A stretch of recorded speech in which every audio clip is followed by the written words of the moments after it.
Beshem Hashem Naaseh Venatzliach. Nous poursuivons aujourd'hui notre étude dans les commentaires de la Haggadah, après avoir évoqué les différentes coutumes et différents usages au moment de rappeler les 10 plaies d'Égypte. On le rappelait, un verre avec du vin et un autre avec de l'eau, ou deux avec du vin, et puis on versait à l'intérieur d'un récipient en rappelant les 10 plaies. Nous allons aujourd'hui expliquer avant tout la raison pour laquelle Akadosh Baruch Hu a frappé à 9 reprises avant de frapper le coup de grâce de Makat Bechorot, qui est la mort des premiers-nés. Le Rav Hirsch explique que dans les plaies, il y avait 3 grandes catégories. La première, ce sont les plaies qui avaient pour objectif de donner le sentiment aux Égyptiens qu'ils étaient étrangers dans leur pays.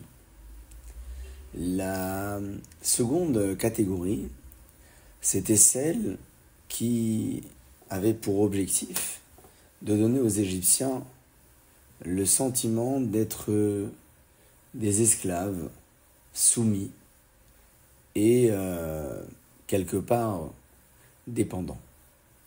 La troisième, enfin, c'est la catégorie qui avait pour objectif de faire souffrir les Égyptiens.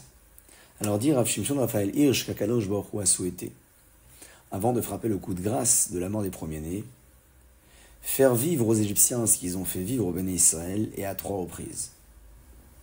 Ils ont souhaité les considérer comme des étrangers, les asservir et les dominer, et les faire souffrir. Akadosh Baruch Hu leur fait ressentir la même chose. Pour l'exemple que l'on donne, c'est l'exemple de Tsefardéa. C'est la grenouille. Certains disent que c'était plutôt des crocodiles qui ont envahi le territoire égyptien et qui, par leur présence, ont donné l'impression aux Égyptiens de ne plus être chez eux. Et comme ça, dans chacune des plaies, une explication est donnée. Commençons par Makat Dam, la première plaie par laquelle Akadosh Baruch Hu frappe l'Égypte.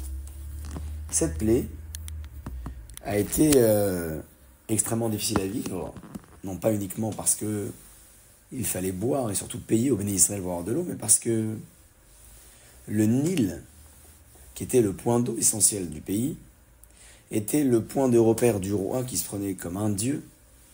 Il se prenait pour un dieu. Il allait faire ses besoins chaque matin à l'intérieur de ce Nil, qui était à présent infesté et qui était impraticable. Pour la seconde, Akadosh Baruch Hu frappe l'Égypte par la Tsefardéa. Le Maharil écrit au nom du Maharash que Tsefardéa fait référence à Tsafar Da. Tsafar en araméen, c'est le matin. Da, Dalet Ain, c'est le savoir.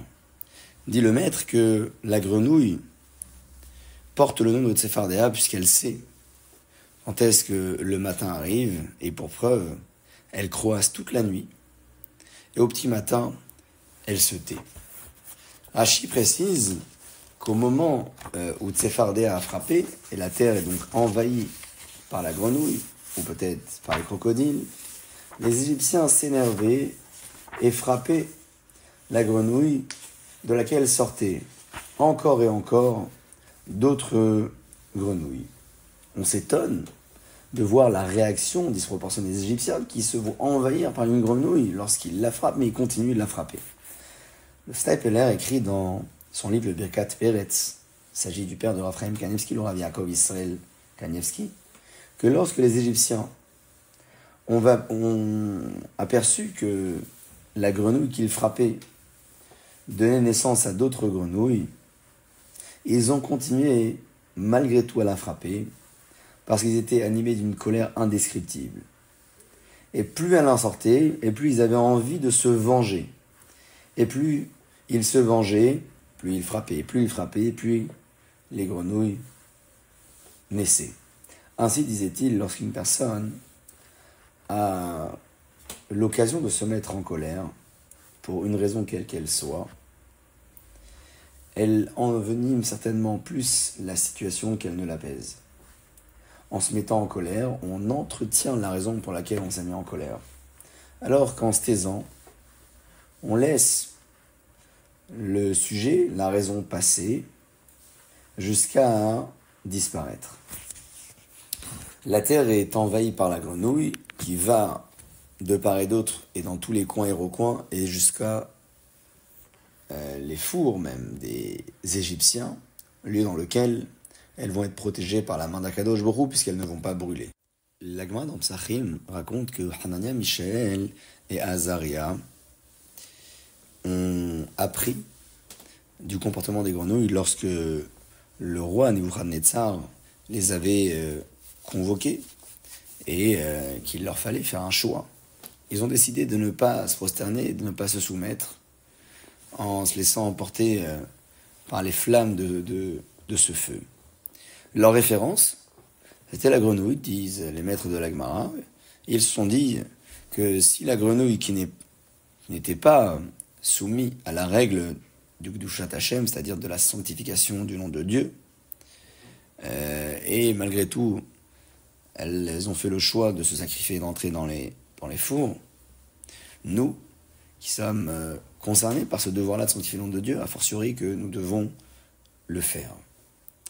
Afin de comprendre ce point de référence, le Rav Shivtai Yudlevitch explique que, en réalité, les grenouilles en Égypte n'ont pas reçu l'ordre d'aller une dans le four, l'autre dans le lit. Elles savaient que Moshe Rabbeinu avait averti par haut que les grenouilles allaient envahir même les fours. Donc chacune s'est dit, si je me sauve, il n'y aura pas de grenouilles dans le four.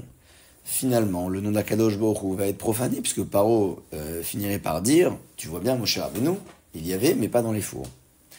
Elles ont donc choisi, sans avoir reçu l'ordre, de rentrer même dans les fours.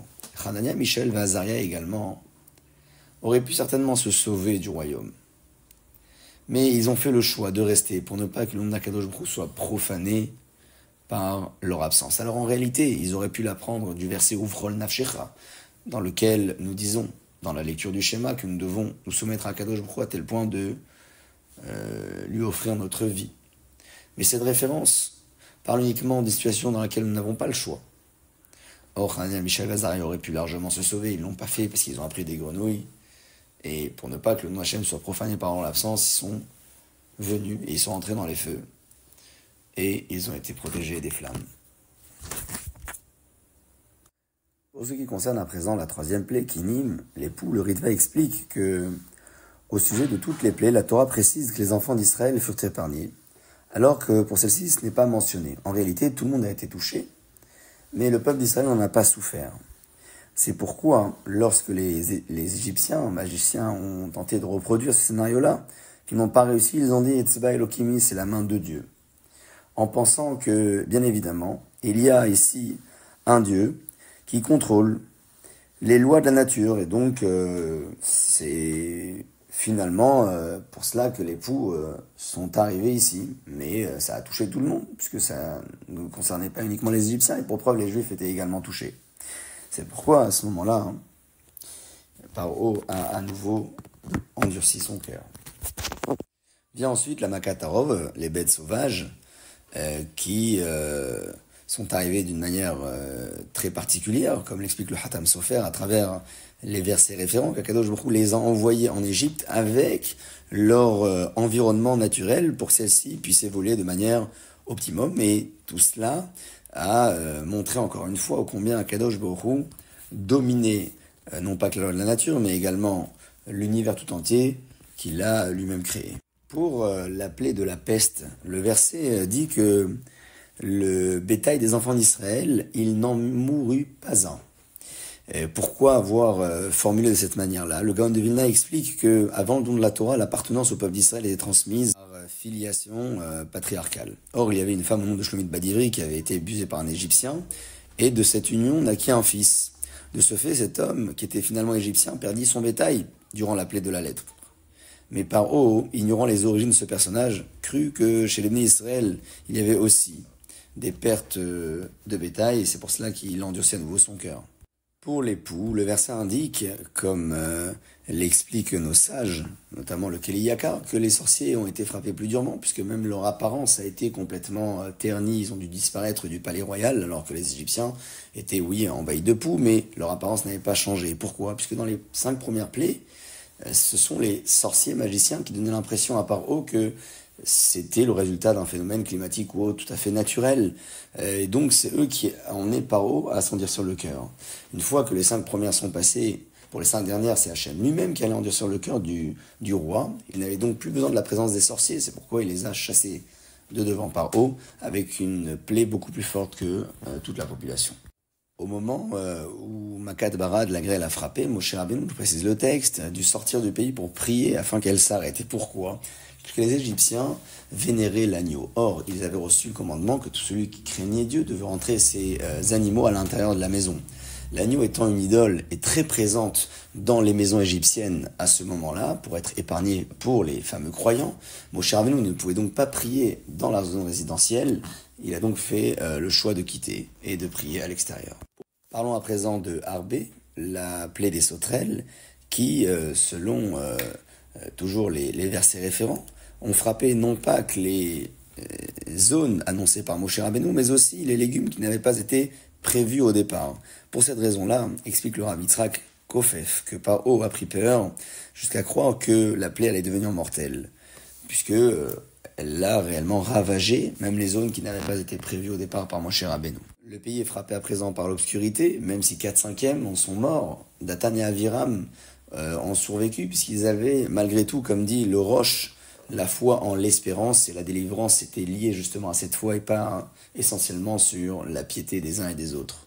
Une fois ce processus de punition terminé, Akadosh Baruch Hu envoie le coup de grâce et libère le peuple d'Israël. Baruch Adonai le'olam, amen ve'amen.